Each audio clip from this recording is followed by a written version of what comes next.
ایک چھوٹا سا میں آپ کو واقعہ سناتی ہوں، بہت ہی خوبصورت ہے۔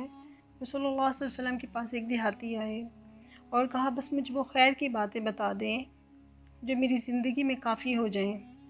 تو آپ صلی اللہ علیہ وسلم نے فرمایا کہو سبحان اللہ، پھر فرمایا کہو الحمدللہ، پھر فرمایا ولا الہ الا اللہ، اور لاسٹ پر فرمایا اللہ اکبر۔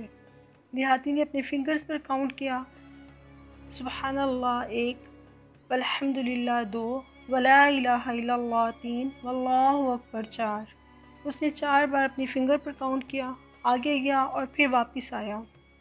اس نے کہا یا رسول اللہ صلی اللہ علیہ وسلم، سبحان اللہ یہ بھی اللہ کے لیے ہے، الحمدللہ یہ بھی اللہ کے لیے ہے، ولا الہ الا اللہ یہ بھی اللہ کے لیے ہے، واللہ اکبر یہ بھی اللہ کے لیے ہے، تو میرے لیے کیا ہے؟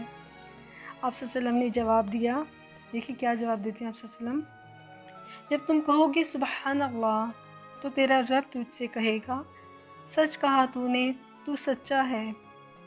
پھر جب تم کہو گے الحمدللہ تو اللہ تعالیٰ کیا فرمائیں گے؟ یہ بھی سچ ہے میرے بندے، تو نے سچ کہا۔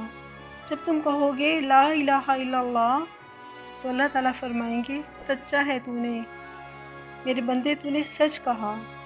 اللہ اکبر، پھر اللہ تعالیٰ فرمائیں گے تو سچا ہے میرے بندے، تو نے سچ کہا۔ پھر آپ صلی اللہ علیہ وسلم نے فرمایا کہ اس کے بعد یہ کہنا اللہم اغفر لی، یا اللہ مجھے معاف کرنا۔ اس پر اللہ پاک فرمائیں گے قد فعلت، میرے بندے میں نے کر دیا۔ پھر کہنا اللہم ارحمنی، اللہ مجھ پر رحم فرما۔ تیرا رب کہے گا قد فعلت، میں نے کر دیا۔ پھر کہنا اللہم ارزقنی، اے اللہ مجھے رزق عطا فرما۔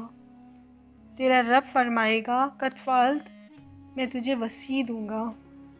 اس دیہاتی نے پہلے کی 4 باتیں کاؤنٹ کی اور 3 یہ والی لے کے خوشی خوشی چلتا گیا کہ یہ ٹوٹل 7 ہیں۔